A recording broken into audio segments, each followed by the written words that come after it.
এবারে Commonwealth 20তম Commonwealth গেমসের অংশ নেওয়া বাংলাদেশ দলকে সম্বর্ধনা দিয়েছে বাংলাদেশ অ্যাসোসিয়েশন গ্লাক্সো।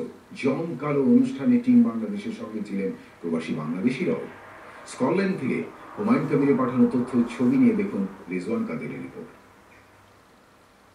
71 দেশের আয়োজনে পদক জয়ে বড় অর্জন না থাকলেও গ্লাসগোতে 20তম কমনওয়েলথ গেমসের মূল মঞ্চে ছিল বাংলাদেশ। স্কটল্যান্ডের সবচেয়ে বড় শহর গ্লাসগোতেই বেশিরভাগ প্রবাসী বাংলাদেশির বসবাস। তাদের সংগঠন বাংলাদেশ অ্যাসোসিয়েশন গ্লাসগোর আয়োজনে টিম বাংলাদেশের জন্য ছিল সংবর্ধনার আয়োজন। 5,97,000 মানুষের শহর গ্লাসগোতে ফুটে ওঠে এক টুকরো বাংলাদেশ। অনুষ্ঠানে লাইফটাইম অ্যাচিভমেন্ট অ্যাওয়ার্ড দেওয়া হয় সাভারের centre for the rehabilitation of the paralysed এর প্রতিষ্ঠাতা ভ্যালেরি টেইলরকে।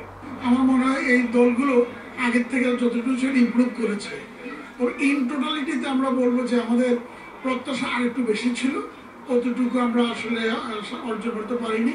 এটার মূল উদ্দেশ্যটাই যে আমরা বাংলাদেশি কমিউনিটিকে এবং আমাদের ইমেজকে যাতে এনহ্যান্স করতে পারি।